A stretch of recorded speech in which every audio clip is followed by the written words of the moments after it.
Je viens dès lors partager avec vous les principes, l'ambition et les orientations stratégiques du nouveau gouvernement, afin que nul n'ignore ce que nous voulons faire pour le Sénégal et comment nous le ferons. Le peuple sénégalais a voté de façon nette et massive pour le projet d'un Sénégal souverain, juste et prospère. Pour bâtir ce Sénégal du projet, il est impératif d'opérer une rupture d'une profondeur et d'une portée jamais vue dans notre pays.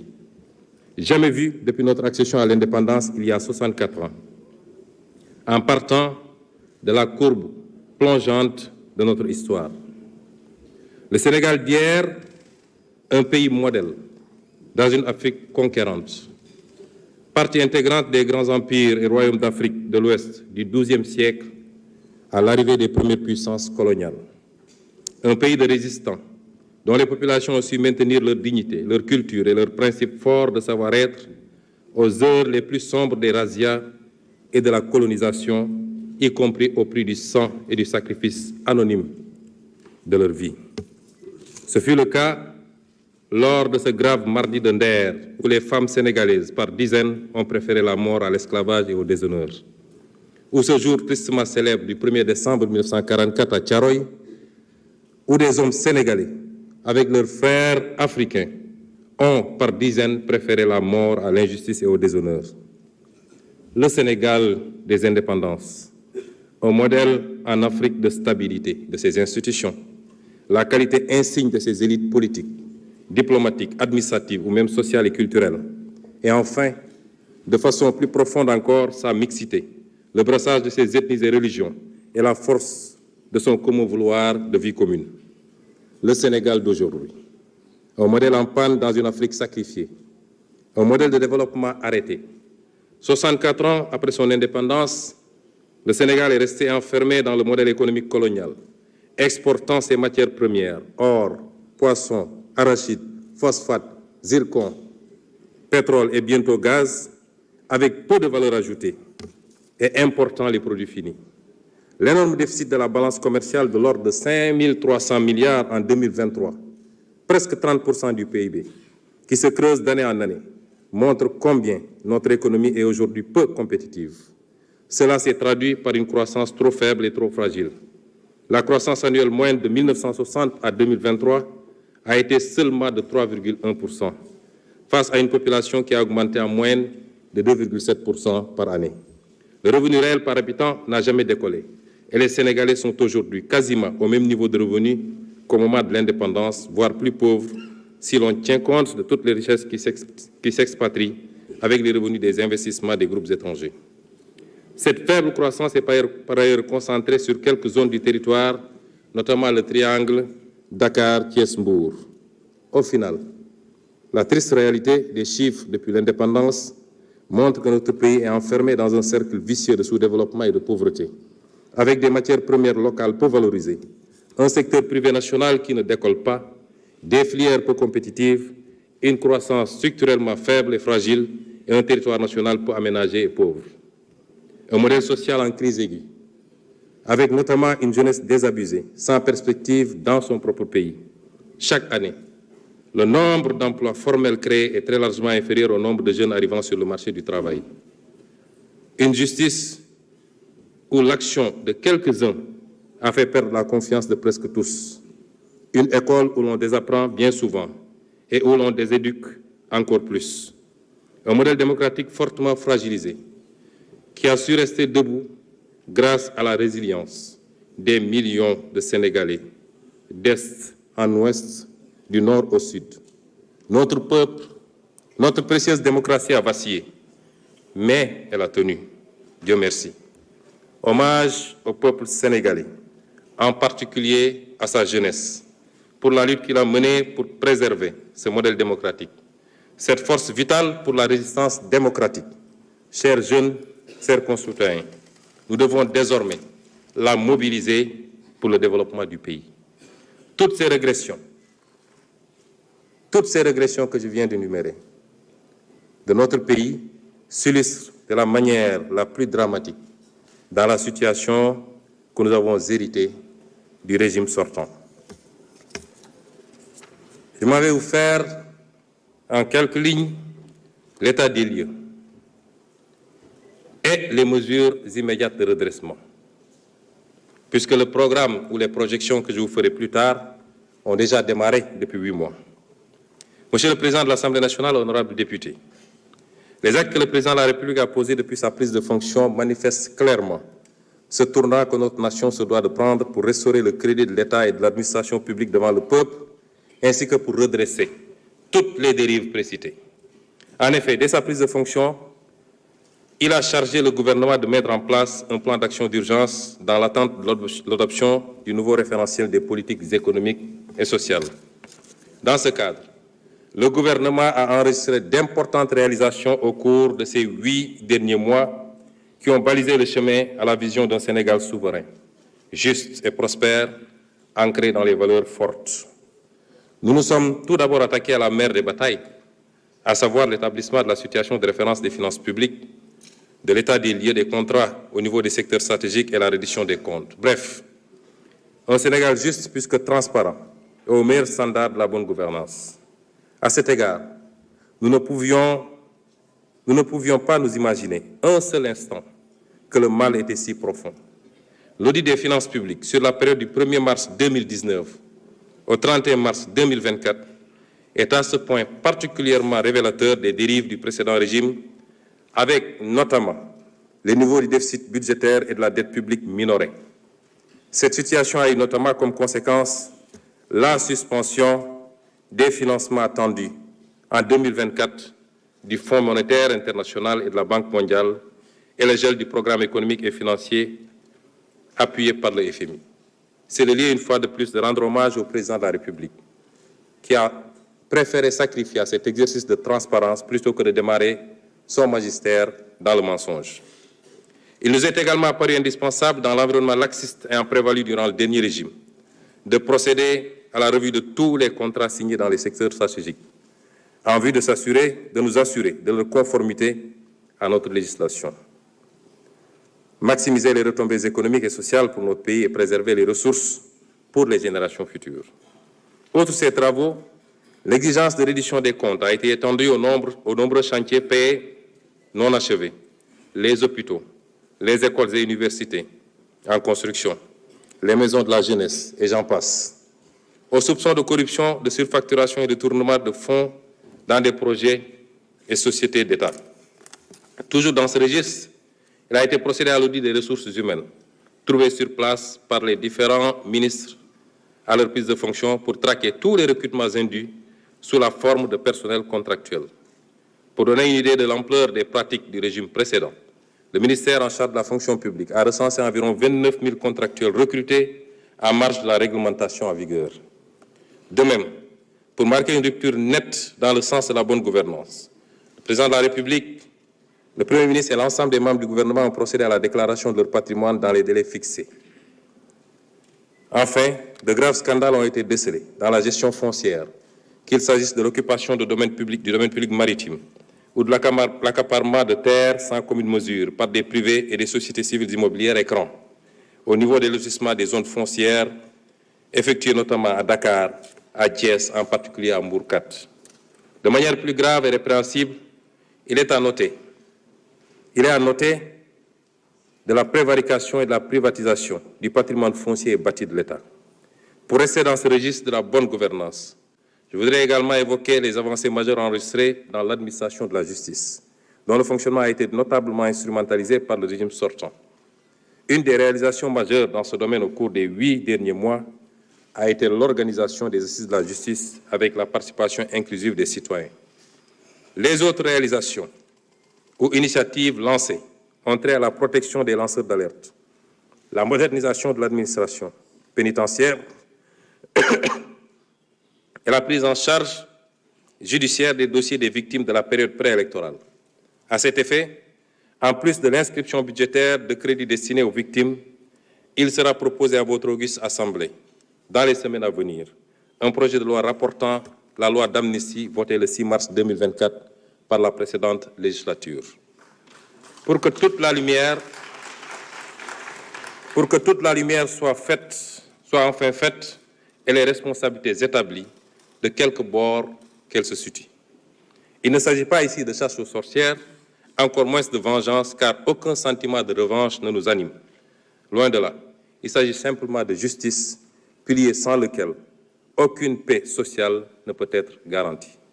Monsieur le Président de l'Assemblée nationale, honorables députés, la vision d'un Sénégal souverain a été prise en charge dès la formation du gouvernement, avec notamment l'exigence de défendre en tout premier lieu les intérêts du Sénégal et de ne plus jamais nous laisser dicter notre conduite dans la gestion des affaires publiques et la défense du citoyen sénégalais. Il en est pour preuve les positions ouvertement affichées par Monsieur le Président de la République dans les instances internationales, que ce soit à la tribune des Nations Unies, au Forum mondial pour la souveraineté et l'innovation vaccinale, au sommet des Jeux olympiques du développement durable, aux réunions de l'Organisation de la coopération islamique. Nous militons pour un rééquilibrage de la gouvernance mondiale et le respect des valeurs universelles de paix et de droits de l'homme, en particulier la fin du génocide à Gaza et la reconnaissance des droits inaliénables du peuple palestinien. Au demeurant, au plan interne, la célébration du 80e anniversaire du massacre des tirailleurs sénégalais à Thiaroye, le 1er décembre 1944, a été l'occasion d'affirmer notre exigence de souveraineté dans le rétablissement des faits, tronqués, maquillés et cachés depuis 80 ans. Le non-renouvellement à l'expiration de son délai, le 17 novembre 2024, des accords de pêche qui lient le Sénégal et l'Union européenne marque également notre volonté unilatérale de défendre les intérêts de notre pêche artisanale, de notre armement national et de notre industrie locale de pêche.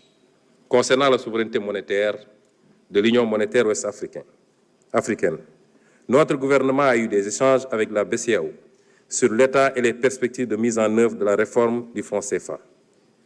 S'agissant de la souveraineté en matière de défense, le président de la République a annoncé la fermeture prochaine des bases militaires étrangères au Sénégal.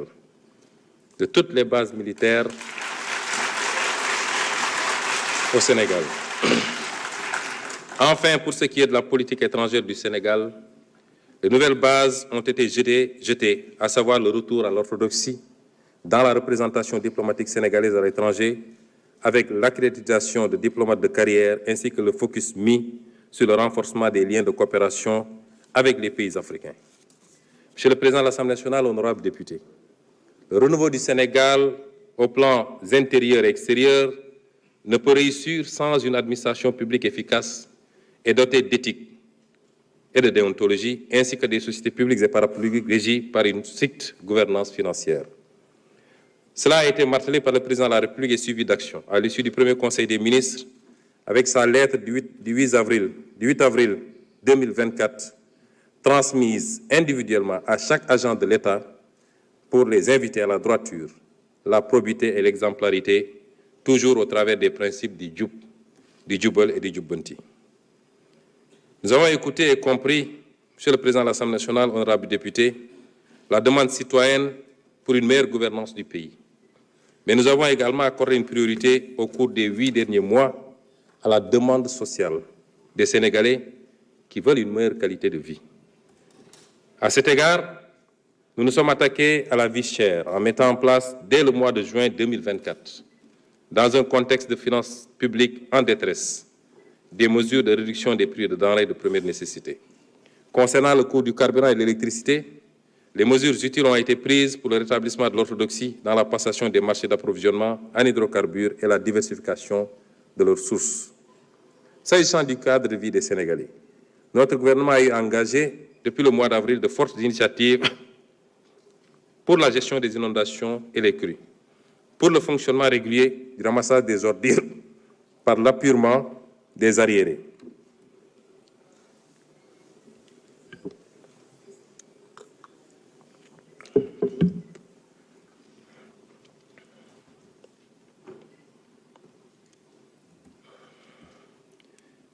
Pour le fonctionnement régulier du ramassage des ordures par l'appurement des arriérés de paiement dus par la SONAGED aux concessionnaires et pour l'organisation mensuelle d'une journée Setal Suñu Réew, s'agissant en particulier de la gestion des inondations et des crues.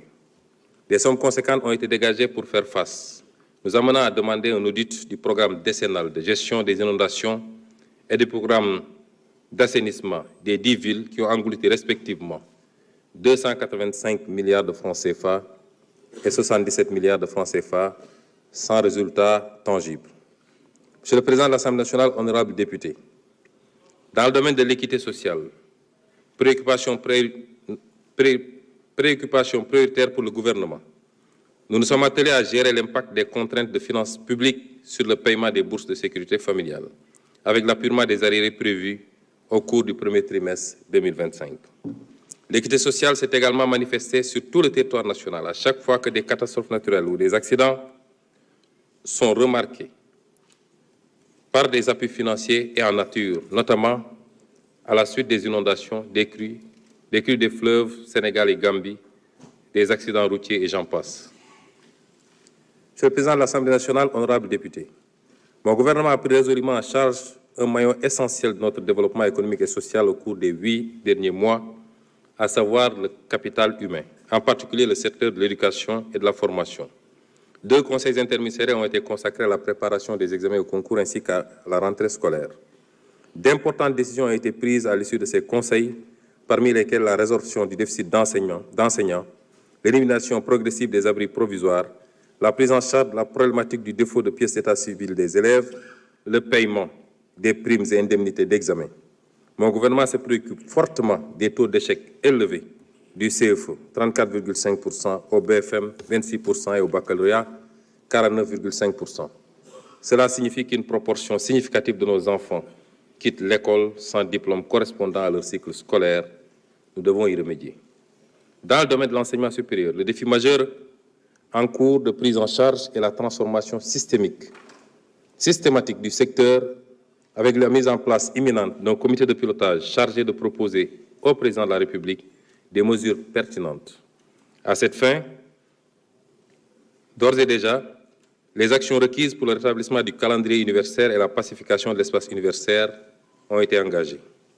Les actions en direction de la jeunesse et de la promotion de la citoyenneté n'ont pas été en reste depuis avril 2024 avec l'organisation des vacances agricoles, le repositionnement du service civique et du volontariat au niveau de la primature pour plus d'impact et la systématisation du concept armée-nation dans tous les domaines d'activité appropriés. Dans le domaine du sport, nous avons soutenu les compétitions dans les disciplines phares et pris résolument en charge l'organisation des Jeux olympiques de la jeunesse Dakar 2026. Dans le secteur de la santé, la préoccupation principale a été de garantir la continuité des services et la qualité de l'accueil dans les services hospitaliers, ainsi que de passer en revue le programme de construction d'hôpitaux qui souffre de beaucoup d'actes de mauvaise gestion et particulièrement de surfacturation énorme. Monsieur le Président de l'Assemblée nationale, honorables députés, notre gouvernement s'est appesanti également au cours de ces 8 derniers mois sur les problématiques d'approvisionnement en eau potable, les questions environnementales et les infrastructures de transport. Concernant l'approvisionnement en eau potable, nous avons fermement engagé la résolution des insuffisances dans la gestion de l'hydraulique rurale et urbaine, avec notamment des directives pour mettre un terme aux incongruences caractérisées de la traversée de zones rurales non desservies en eau potable par des canalisations d'eau destinées aux villes. Dans le domaine de l'environnement, mon gouvernement a pris des mesures fortes avec la suspension jusqu'au 30 juin 2027 des activités minières autour de la rive gauche du fleuve de la Falémé sur un rayon de 500 mètres. Dans le domaine des infrastructures physiques, mon gouvernement a réalisé un état des lieux des programmes et projets de construction d'infrastructures routières, portuaires et aéroportuaires. Cet état des lieux a révélé certaines dérives et des intérêts sacrifiés de l'État du Sénégal. Monsieur le Président de l'Assemblée nationale, honorables députés, tous ces rappels m'ont paru utiles pour prendre la mesure des immenses défis déjà relevés par le gouvernement en si peu de temps, mais aussi les obstacles majeurs à franchir pour un Sénégal prospère. Au cours de ces 8 mois, le principal handicap auquel a été confronté mon gouvernement est l'héritage de la gestion d'un pays au milieu du gué, à l'image d'un bateau à bout de carburant dans une mer agitée. Jamais dans l'histoire du Sénégal, un pouvoir n'a été transmis dans cet état. Il nous fallait à la fois déconstruire les mauvais choix, attelage et agencement, redresser les manquements et choix malencontreux et construire les fondations du nouveau projet. Ardue fut la tâche, ardue est toujours la tâche, ardue sera encore la tâche dans un contexte de fortes attentes de l'ensemble des agents économiques et des partenaires. Notre gouvernement a donc pris le pari de la transparence et de l'arbitrage entre les besoins multiformes et complexes. Nous avons ainsi procédé à l'appurement des arrêts de paiement sur les engagements de l'État autour des 3 précédentes campagnes agricoles, 73 milliards de francs CFA. Et sur les autres engagements de dette intérieure, nous avons soutenu les entreprises publiques en difficulté dans l'attente de leur restructuration. Dakar Demdik, Air Sénégal, La Poste, SAPCO, etc. Nous avons aussi soutenu la campagne de production agricole 2024 en intrants, subvention de 120 milliards. Nous avons également procédé en rapport avec les acteurs, notamment la SENIA, au relèvement du prix plancher d'achat des arachides pour le porter de 280 francs l'année dernière à 350 francs le kilogramme cette année. Monsieur le Président de l'Assemblée nationale, honorables députés, nous voilà à quelques encablures de la clôture de l'exercice budgétaire 2024, avec une loi de finances rectificative de vérité et de transparence, gage de notre engagement de dire toujours la vérité à notre peuple, rien que la vérité et toute la vérité.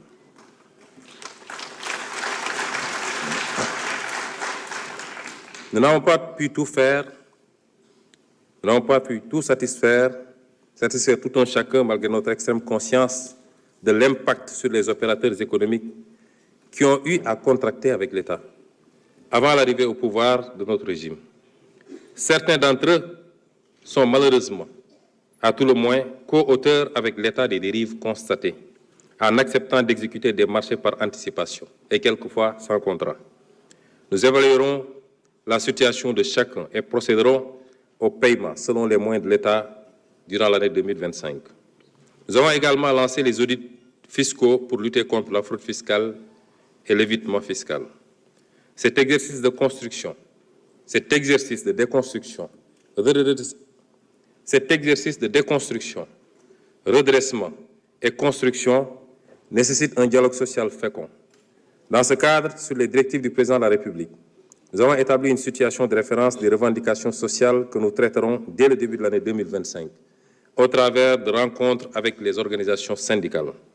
Le maître mot sera un exercice de vérité et de responsabilité, en s'accordant sur ce qui est réaliste et supportable par l'État, de ce qui est hors de la portée des moyens publics, et donc à se surseoir jusqu'à meilleure fortune. Monsieur le Président de la République, Monsieur le Président de l'Assemblée nationale, ça fait longtemps que j'ai été absent de l'Assemblée, et chaque minute je siège à...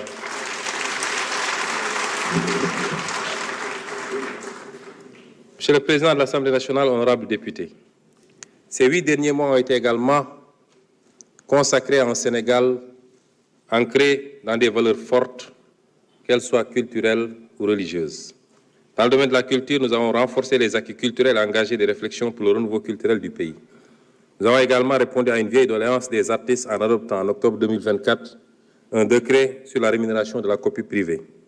Nous avons aussi préservé, en l'achetant, la bibliothèque de l'ancien président Léopold Sédar Senghor qui avait été mise aux enchères. Dans le domaine religieux, nous avons créé une direction des affaires religieuses et de l'insertion des diplômés en langue arabe. Nous avons également assuré le soutien habituel aux principales manifestations des confréries religieuses musulmanes et de l'Église catholique. Nous avons continué de magnifier la belle communion des différentes composantes religieuses de la nation dans la tolérance et le respect mutuel. Enfin, dans le domaine de la presse, mon gouvernement a procédé à la restructuration du secteur des médias avec le retour à l'orthodoxie en matière de déclaration d'activité et le respect des préconisations légales et réglementaires. Ces constats et ce bilan d'étape non exhaustif, j'ai essayé de vous en épargner puisqu'il était beaucoup plus long, nous amènent à constater l'exigence de poser des ruptures fortes. Des ruptures à poser, Monsieur le Président de l'Assemblée nationale, honorables députés. L'état des lieux dressé sur ce dossier est particulièrement grave. Notre ambition de mettre le Sénégal sur une nouvelle trajectoire n'est pas compatible avec ces méthodes du passé. Là-dessus, nous avons reçu du peuple sénégalais un mandat clair, la rupture. Un changement profond de paradigme dans les politiques publiques s'impose, aussi bien dans le contenu que dans la méthode. Dans ce cadre, notre gouvernement a opté pour 7 ruptures majeures. dont les premières applications se sont traduites depuis le mois d'avril 2024 par des avancées concrètes et des réalisations tangibles. La première rupture, c'est le retour de l'ambition. C'est le retour de l'ambition. Nous sommes capables de nous développer et nous le ferons par nous-mêmes. L'histoire sur les 2 derniers siècles ferait d'exemples de nations qui ont su, en une à 2 générations, passer de la pauvreté absolue au développement, ou du tiers au premier monde, pour citer l'ancien Premier ministre de Singapour, Lee Kuan Yew. Voilà l'ambition que nous avons pour notre pays. Pour cela, nous devons commencer par nous regarder autrement, pour croire en nous-mêmes. 3 siècles de traite, d'asservissement et de dépendance ont sournoisement diffusé un complexe du colonisé. Nous devons en sortir et inculquer à nos enfants une culture de fierté et d'ambition. Nous devons en outre sortir de la défiance mutuelle et voir l'avenir en confiance. Nous devons avoir une confiance paisible, mais inébranlable, en nous-mêmes et au génie de notre peuple. Confiance en nos compétences locales pour penser notre développement. Confiance en notre secteur privé national, dans le cadre d'un patriotisme économique réfléchi, stratégique et assumé, pour valoriser pleinement nos ressources locales et développer des moteurs de croissance endogènes et compétitifs. La seconde rupture est celle du passage d'une logique d'urgence et de saupoudrage à court terme à une logique de vision et de planification à long terme. Si nous voulons être développés dans 1 à 2 générations, c'est maintenant qu'il faut définir ce que nous voulons devenir et commencer, pas à pas, mandat après mandat, à poser les briques successives vers ce Sénégal de demain. Nos classes politiques ont pris l'habitude de faire miroiter des miracles d'ici la prochaine élection. Comme nous avons des élections tous les 2 à 5 ans, la vision et l'action sont focalisées sur le court terme et les trésors de ressources financières, humaines et de temps mobilisés de façon non coordonnée dans la recherche d'effets spectaculaires du jour au lendemain, nous ont fatalement retombé, tel Sisyphe, au pied de la montagne, avec notre fardeau toujours plus lourd et nos forces toujours moins vives, de la vanité de nos efforts. Dès lors, en lieu et place d'une vision ambitieuse, construite progressivement et méthodiquement, nous voyons une ribambelle de projets, d'urgences parfois douteuses, qui poussent comme des champignons et évoluent au fil de l'actualité et des inaugurations sur catalogue. Au final, l'action publique se résume essentiellement à du saupoudrage. Elle mobilise le temps et l'énergie de nombreux acteurs. Elle coûte cher, mais a peu d'impact. Les citoyens n'en sont pas dupes. Au demeurant, même si les leviers d'action contre cette gabegie leur manquent, ne nous y trompons pas. En votant massivement pour le projet, c'est bien cette culture politicienne du saupoudrage de courte vue que les Sénégalais ont rejetée avec fracas. Ils savent que rien de solide pour leur avenir et l'avenir de leurs enfants ne se fera sans une vision ambitieuse, une planification sérieuse et une exécution rigoureuse. Ainsi, une rupture avec cette culture. Notre gouvernement, en rupture avec cette culture, notre gouvernement définira de façon précise le Sénégal que nous voulons pour demain, non pas en nous confinant à 2 ans, 5 ans ou la prochaine élection, mais armés d'une vision à 25 ans qui nous permette de nous attaquer de façon résolue aux batailles prioritaires pour sa mise en œuvre. Par ce moyen seulement, nous pourrons adopter des réponses sérieuses et durables aux aspirations des Sénégalais, en finalisant certaines et en initiant d'autres, en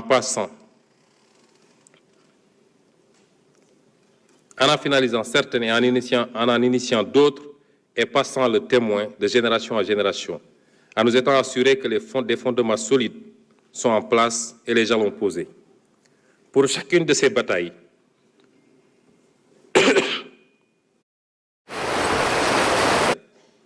notre gouvernement communiquera de façon honnête, transparente et responsable avec les citoyens. L'obsession de la prochaine élection, les pressions politiques du moment ne doivent pas dévier les actions sur le court terme et produire des effets détournés dans la conduite de politique et de décisions qui exigent une vision à long terme. C'est maintenant qu'il faut redonner au plan son rôle et sa dimension diaïste au sens du président Mamadou Dia. Ainsi, l'agenda national de transformation, désormais unique référentiel de nos politiques publiques, élaboré en seulement 6 mois, entièrement par des compétences nationales, sera opérationnalisé à travers un master plan de 10 ans qui déterminera les choix de politique sectorielle et un plan d'action quinquennal qui encadrera rigoureusement la programmation et l'exécution budgétaire. La troisième rupture est celle d'une logique de dépense à une logique de résultat. Le sentiment largement diffusé aujourd'hui, c'est que l'impact d'une activité se mesure au montant dépensé. Il y a toujours des inondations. Pourtant, nous avons dépensé des milliards. L'agriculture sénégalaise va mal, mais non. Regardez tout ce qu'on a dépensé en subventions et en machines. Cette culture apparaît dans toute l'ironie de sa splendeur lorsqu'on présente un budget de 7 000 milliards comme une prouesse. Ce qui compte, ce n'est pas de dépenser des milliards, c'est de bien dépenser ces milliards. Pour changer dans les faits et pour le mieux la vie de chaque Sénégalais. Ainsi, notre gouvernement travaillera à réorienter notre administration vers une culture de résultats. Notre priorité, ce ne sera plus combien de milliards ont été dépensés, mais bien l'impact relatif de chaque franc dépensé. Nous allons bâtir un État sénégalais capable, avec moins, de faire mieux. Du reste, cette logique du résultat et de l'impact ne sera pas seulement valable pour les dépenses issues de nos ressources publiques, elle le sera tout autant pour les ressources issues de nos partenaires au développement. À cet effet, nous avons commencé à mettre en place un nouveau dispositif d'identification et de sélection des investissements publics, en évitant d'engager des opérations d'investissement que le secteur privé pourrait et devrait réaliser. Dans cette perspective, la politique de partenariat de type public-privé sera repensée pour corriger les déséquilibres et imperfections constatés au cours de la dernière décennie. Une attention particulière sera apportée aux coûts unitaires en redéfinissant la politique de commande publique et en retenant partout des prix de référence. La qualité des ouvrages et les délais de livraison de la commande publique deviendront des normes que tout contractant devra respecter. Par-dessus tout, la transparence devra être de rigueur dans le choix des entreprises contractantes qui devront remplir toutes les exigences de qualification et d'expérience requises. La quatrième rupture est celle d'une logique de gestion partisane à une logique de participation citoyenne.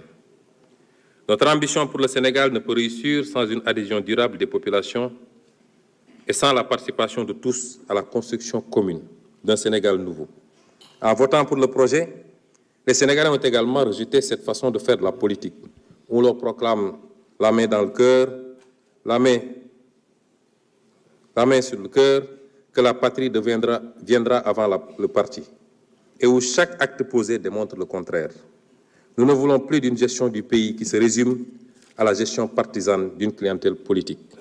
Nous ne voulons plus d'un pays où les richesses sont accaparées par un clan.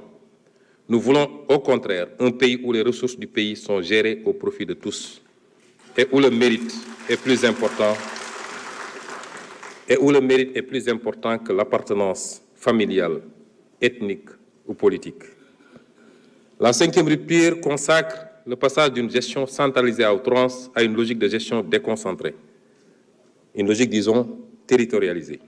En effet, notre ambition pour le Sénégal ne pourra être réalisée sans une gestion plus proche des territoires. Faire reculer le centralisme au profit de la gestion de proximité. Notre action sera dès lors de procéder à de profondes réformes en matière de décentralisation, de fiscalité et de gestion budgétaire, entre autres, afin de libérer le potentiel de notre terroir. Au sein de ces pôles, les villes épicentres seront au cœur de la nouvelle stratégie. Elles bénéficieront d'investissements conséquents en matière d'eau et d'assainissement, d'électrification, de gestion des déchets, d'infrastructures de transport et numérique, et j'en passe. Dans la même foulée, la décentralisation sera approfondie en renforçant les compétences, les capacités et les moyens financiers des collectivités territoriales. La charte de la déconcentration sera intégralement mise en œuvre afin de rapprocher l'administration des usagers du service public. La sixième rupture consiste à bannir la logique d'accaparement au profit d'une minorité, au profit d'une logique d'équité et de justice. La reddition des comptes, puisque c'est de là qu'il s'agit, ne doit plus être perçue comme une exception aux règles de gestion de la chose publique, mais plutôt comme un principe de transparence et une exigence de gouvernance. Nous nous inscrirons dans ce cadre, aussi bien pour l'audit de l'utilisation des fonds publics antérieurement à notre arrivée au pouvoir que pour la gestion des affaires publiques durant les années de notre gouvernance. L'État veillera à ce que les structures de contrôle et les juridictions compétentes puissent exercer leurs missions respectives, conformément aux lois et règlements, mais également en application des principes de la séparation des pouvoirs et de la présomption d'innocence. Nous mettrons ainsi en œuvre les conclusions des assises de la justice et en faire l'objet de consensus et poursuivrons les consultations et le dialogue pour bâtir un pacte social durable. Nul ne pourra désormais se prévaloir d'une proximité partisane pour accéder à des faveurs indues ou se protéger de sanctions méritées. Chaque talent national sera promis en ne tenant compte ni de son origine, ni de sa religion, ni de son appartenance partisane. Enfin, la 7e rupture implique le passage d'une administration bureaucratique à une administration moderne et performante. L'administration doit être le fer de lance de la conduite du changement auquel nous invite le chef de l'État. Elle sera plus attentive et orientée vers la satisfaction de l'usager. Le clientélisme y sera aboli, conformément à l'invite du chef de l'État aux agents de l'administration. Chaque agent de l'État, à quelque niveau qu'il soit, devra faire sien le nouveau paradigme d'une administration performante et moderne. À cet effet, le gouvernement engagera les réformes idoines pour doter les services administratifs de capacités humaines qualifiées et motivées, ainsi que des moyens de fonctionnement liés, tout en amplifiant la lutte contre le gaspillage dans les dépenses courantes. La corruption et la concussion seront combattues sans faiblesse, en commençant par accélérer l'automatisation des procédures administratives. Nous avons déjà entrepris de bâtir une administration publique autour des principes de probité et d'intégrité, autour du Djoub, du Djoubel et du Djoubbanti. Monsieur le Président de l'Assemblée nationale, honorables députés, après vous avoir rappelé ces principes et après vous avoir dressé l'état des lieux, vous avoir rappelé les 7 principes qui vont fonder notre logique de rupture, nous allons faire quelques développements sur le cap 2025-2029. Les ruptures que je viens d'évoquer guideront notre stratégie opérationnelle pour les 5 prochaines années. Pour cela, notre premier devoir est de traduire la vision du chef de l'État de façon concrète, pour qu'elle soit partagée et que chaque Sénégalais soit fier d'en parler, soit fier chaque jour d'y apporter sa pierre. D'abord, un Sénégal souverain sera une réalité tangible si nous nous en donnons les moyens en matière économique, énergétique, alimentaire, pharmaceutique, scientifique, technologique et sécuritaire. Un Sénégal juste repose sur une véritable paix sociale, une nation où règne la justice, l'équité, l'unité et la cohésion nationale. Un Sénégal prospère implique de tripler le revenu par habitant pour rejoindre la catégorie supérieure des pays à revenus intermédiaires. Et cette ambition sera réalisée grâce à une croissance annuelle minimale de 6,5% sur 25 ans qui transforme qualitativement la vie des populations. Croissance inclusive, s'entend, et une croissance endogène également. Monsieur le Président de l'Assemblée nationale, honorables députés, l'agenda national de transformation se décline en 4 axes, à savoir, premier axe, une économie compétitive. Deuxième axe, un capital humain de qualité et l'équité sociale. Troisième axe, un aménagement et un développement durable. Et enfin, quatrième axe, une bonne gouvernance et un engagement africain. Pour réussir ces axes, il y a des prérequis indispensables.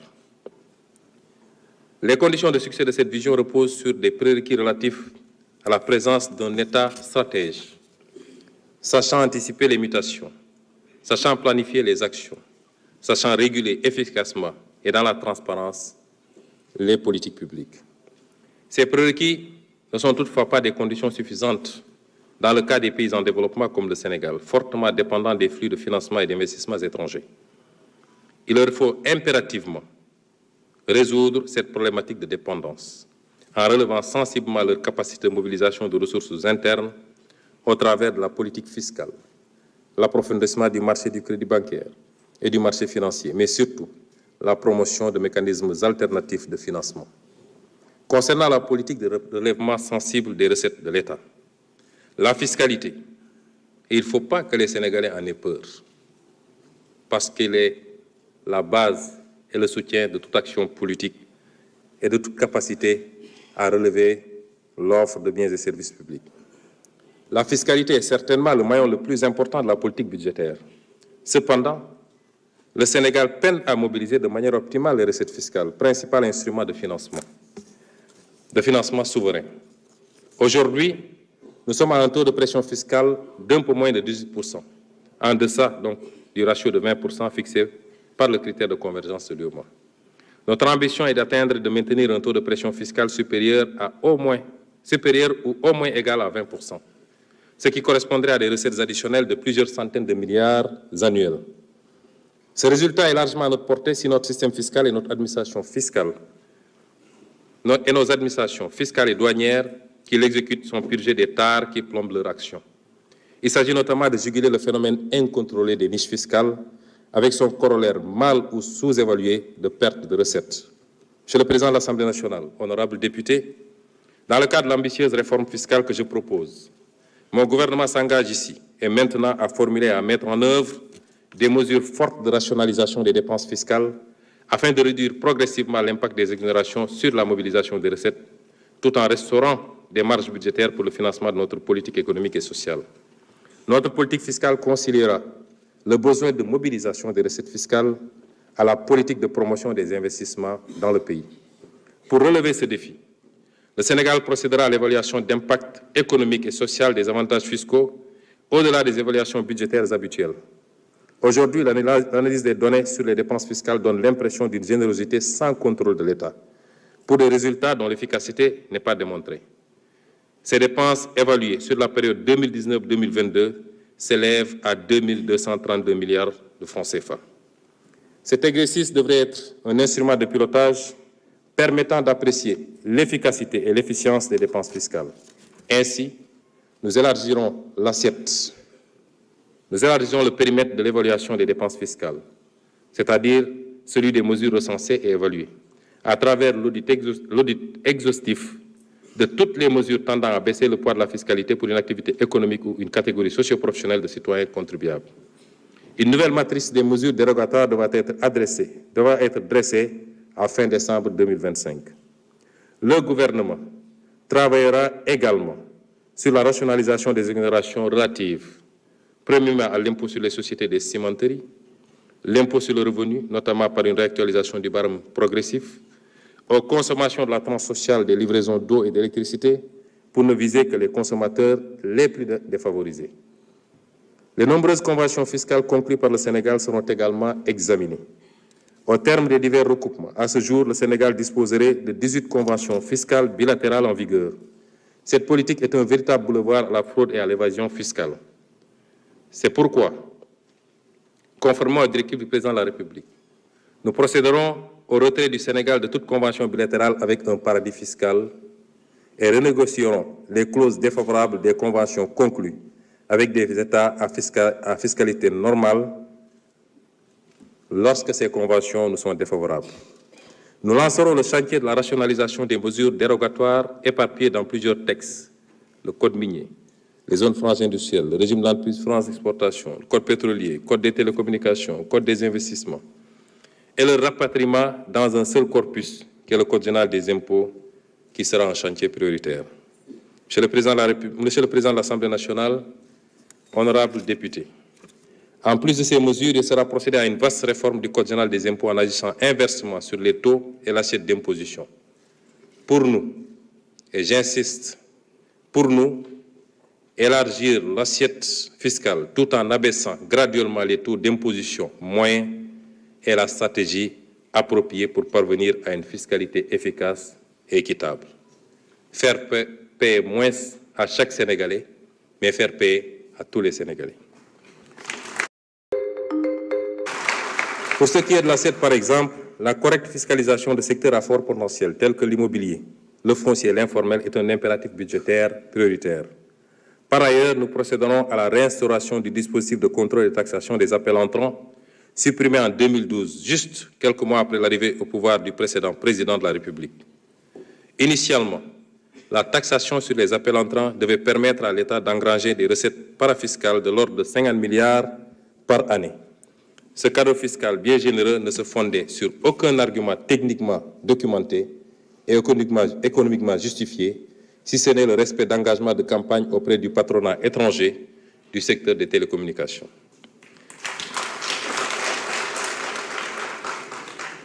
Ce renoncement a fait perdre au Trésor public des centaines de milliards, minimum 600 milliards de 2012 à 2024. Mon gouvernement s'engage, dès ce premier trimestre 2025, à remettre sur la table cette question. Une étude documentée impliquant toutes les parties prenantes, ministère en charge des télécommunications,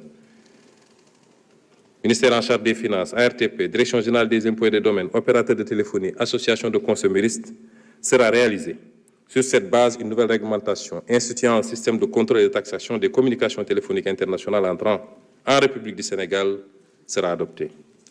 Un accent sera consacré à la formation des administrations pour leur permettre de pouvoir faire face aux opérations complexes d'évasion, notamment les opérations transfrontalières, telles que les prix de transfert, les montages abusifs et autres, qui appauvrissent le pays de ressources précieuses pour le financement de son développement. Enfin, nous lutterons farouchement contre les pratiques permissives, corruptrices et dommageables à l'intérêt national, telles que celles consistant en des manipulations du Code général des impôts, pour y introduire des dispositions comme les remises gracieuses aux entreprises ou la procédure de l'arbitrage fiscal permettant au ministre chargé des Finances de renoncer à des recettes fiscales votées par l'Assemblée nationale au nom du peuple sénégalais.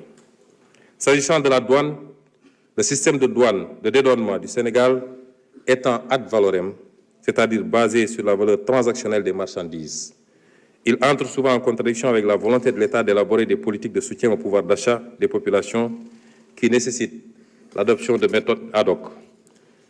De méthodes ad hoc discutées avec les acteurs institutionnels et les opérateurs économiques pour arrêter un niveau de dédouanement qui satisfait cet impératif, d'où la nécessité d'une révision du Code des douanes pour intégrer la possibilité légale d'adopter pour une liste limitative de produits considérés comme essentiels, et cette liste sera fixée annuellement par arrêté du ministre en charge du budget, un système de dédouanement spécifique à l'importation. Sur le plan de la transparence dans les lieux d'exercice du pouvoir de l'agent public, il sera procédé à l'ouverture des espaces de travail, surtout dans les bureaux de dédouanement. En effet, les efforts consentis en matière de dématérialisation des procédures, au lieu de créer un environnement nouveau, marqué par un traitement sans papier et sans usager, ont laissé des pratiques corruptogènes perdurer en l'absence d'une modification indispensable de l'espace de travail. Pourtant, un pays voisin comme la Gambie a adopté le système des open space pour les agents chargés du traitement et de la vérification des déclarations dans les bureaux de dédouanement.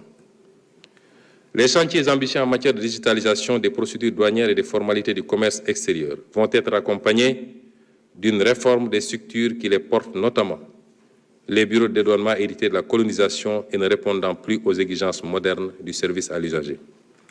Nous renforcerons le programme de modernisation de l'administration des douanes, le PROMAD, particulièrement dans ses aspects surveillance du territoire douanier et lutte contre la criminalité transnationale, l'environnement sécuritaire et la recrudescence des divers trafics justifient la montée en puissance d'une administration dont le champ d'action est la frontière. Il s'agit de digitaliser la surveillance douanière avec l'érection d'un centre de commandement des opérations qui intègre les outils les plus modernes de suivi d'abord de l'action du service sur l'étendue du territoire, suivi des moyens humains et matériels pour l'efficience et la transparence, mais également du mouvement des expéditions et autres cargaisons pour éviter les détournements de destination préjudiciables au trésor public. Et enfin, avoir un regard permanent sur les points névralgiques de la frontière, avec des vidéosurveillances, l'utilisation de drones en appui à des unités avancées qui serviront également au partage de renseignements avec les autres forces de défense et de sécurité. Mon gouvernement fera le nécessaire pour mobiliser et mettre en place le financement nécessaire à cet ambitieux projet déjà ficelé. La rationalisation du train de vie de l'État constitue un autre pilier important du travail gouvernemental. Les dépenses relatives au train de vie de l'État représentent en 2024 16% du PIB et 53% des dépenses totales de l'État, ce qui laisse peu de marge pour la prise en charge des investissements publics. S'agissant de la masse salariale, il sera réalisé un audit du secteur public ainsi que du régime indemnitaire. Il y est recherché plus de performance, mais également plus de transparence et plus d'équité dans les recrutements, les promotions et les traitements salariaux. Toute proposition de recrutement de nouveaux personnels devra être accompagnée d'une fiche d'évaluation du besoin, en identifiant clairement la valeur ajoutée créée, considérant les ressources disponibles.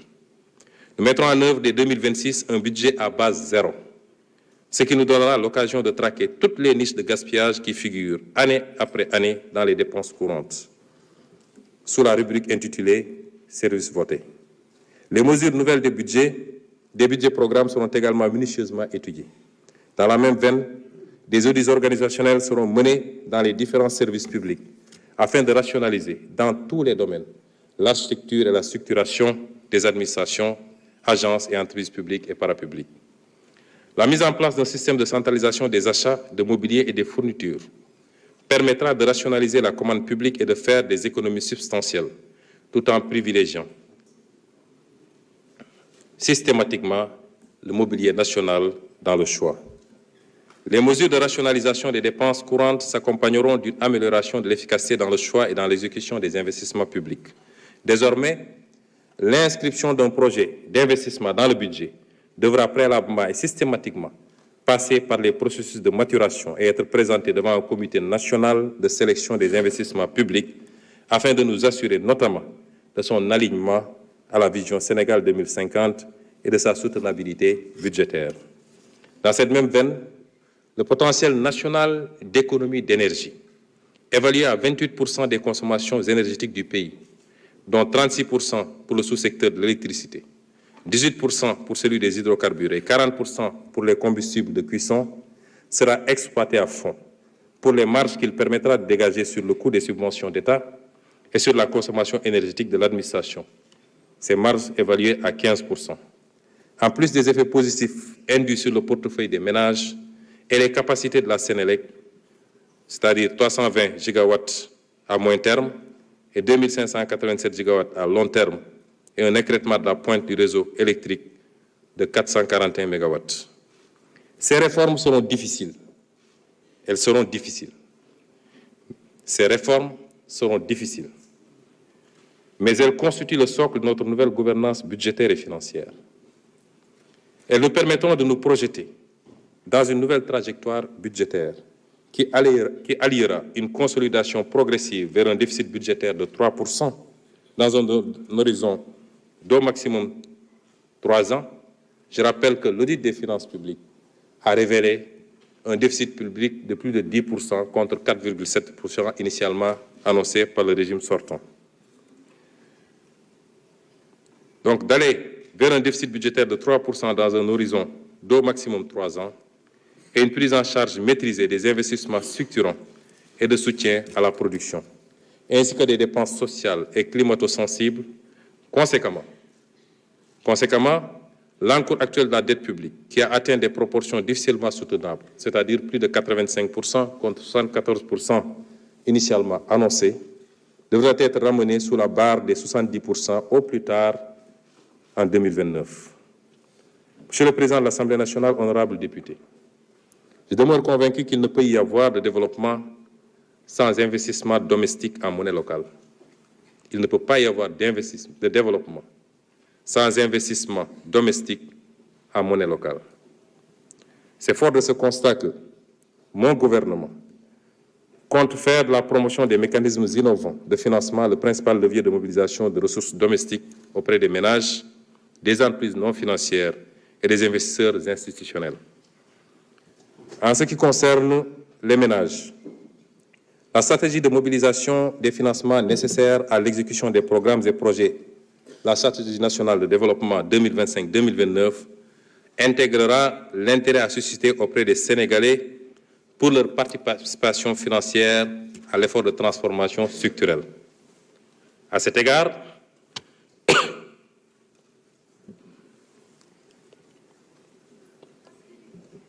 un recours sera fait aux organismes de placement collectif de type conventionnel ou islamique, selon les préférences des épargnants sénégalais. Ces OPC pourront souscrire à des obligations et soukouk dits patriotes. Les gens ont parlé de diaspora bond, mais notre horizon, c'est de toucher tous les Sénégalais. C'est pourquoi il faudra migrer vers les patriotes bonds.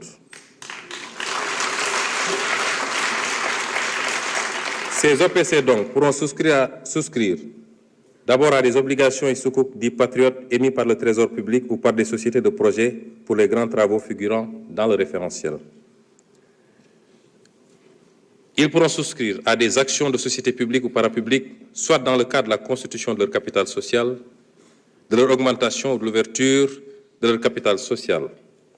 Ils pourront également souscrire au rachat d'une partie des actions détenues par des entités étrangères dans les sociétés de droit sénégalais dans le cadre de la politique de souveraineté nationale. Par des propositions de loi, parmi lesquelles une proposition de loi sur la souveraineté économique qui sera certainement très bientôt sur la table de l'Assemblée nationale. Pour les personnes physiques disposant de capacités substantielles d'épargne et les entreprises sénégalaises désireuses de se positionner dans la participation au financement des grands travaux d'investissement, des opérations de souveraineté économique, telles que les rachats de parts d'entreprises étrangères, ou dans la souscription aux augmentations de capital et à la cession de parts de capital de l'État dans les entreprises publiques et parapubliques, il leur sera offert la possibilité de participer à des fonds d'investissement alternatifs. Concernant les investisseurs institutionnels publics nationaux, l'accent sera mis sur l'épargne longue qu'ils détiennent en la canalisant dans le financement des programmes de la stratégie nationale 2025-2029, financés sous la forme de Project Finance. Il s'agit notamment de la Caisse de dépôt et consignation, du Fonds national de retraite et du Fonds 6, les caisses de retraite privées nationales et les sociétés d'assurance, les caisses de retraite privées nationales telles que l'IPRES et la Caisse de sécurité sociale, et les sociétés d'assurance seront également sollicitées dans la structuration du financement de ces projets. À cet égard, conformément aux dispositions de la loi 2017-32 modifiant la loi 2006-03 relative à la Caisse de dépôt et consignation, des mesures urgentes seront prises en vue du strict respect par les entités assujetties au titre du dépôt à la CDC des fonds qu'elles détiennent, en particulier les notaires et certains concessionnaires. S'agissant de l'approfondissement du marché du crédit bancaire, le relèvement à 20 milliards de CFA du capital minimum des banques au plus tard en janvier 2027 devra renforcer les capacités de prêt des banques, notamment au secteur privé. Pour ce qui est des banques à capitaux publics majoritaires, notamment la Banque agricole, la BNDE, la BHS et la BRM, mon gouvernement compte notablement augmenter leur capacité de financement au profit du secteur privé en renforçant leurs fonds propres à la mesure des ambitions du plan quinquennal pour les secteurs desservis en financement que sont le secteur primaire, les PME, les PMI et les TPE, ainsi que l'habitat social. Le secteur de la microfinance sera également davantage mis à contribution dans le financement de l'artisanat, la formalisation du secteur informel et de l'agriculture. Les mécanismes financiers publics de promotion et de garantie du financement des secteurs jugés prioritaires par le gouvernement seront mis en synergie avec une répartition claire des rôles et une meilleure articulation des interventions en fonction des cibles. Enfin, les mécanismes de financement vert seront déployés pour tout projet ayant une composante de durabilité. Monsieur le Président de l'Assemblée nationale, honorables députés, l'emphase mise sur l'impérieuse nécessité de créer les conditions endogènes, d'agir d'abord sur notre potentiel marginal de mobilisation de ressources domestiques est la meilleure garantie d'une résilience aux chocs pouvant affecter les financements extérieurs auxquels mon gouvernement continuera de recourir de manière responsable. L'objectif visé ici est de diminuer l'exposition au risque de change et de dégager des marges de manœuvre budgétaires pour ramener et maintenir le profil de la dette extérieure à un risque très faible. Dans ce cadre, en notre qualité d'État membre du FMI et du groupe de la Banque mondiale, le recours à ces institutions obéira à leur qualité respective de prêteurs en dernier ressort, notamment en cas de choc sur la balance des paiements et de partenaires stratégiques. Pour les investissements publics à des taux concessionnels et privés en particulier pour les partenariats publics-privés. Nous poursuivrons également les excellentes relations avec le groupe de la Banque islamique de développement, sur qui nous comptons énormément pour développer nos opérations bilatérales, mais aussi en qualité d'institution catalyseur de notre résolution à attirer vers le Sénégal davantage d'investissements privés et publics des pays arabes et islamiques.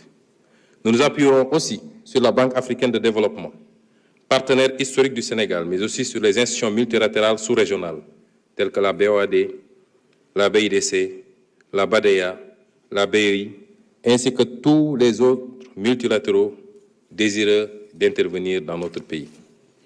Mon gouvernement compte également maintenir les relations de partenariat au développement bilatéraux avec tous les pays qui s'inscrivent dans la ligne de nos choix de politiques économiques et sociales, sans d'autres conditionnalités que celles tenant aux exigences techniques et financières relatives au remboursement de leurs concours financiers.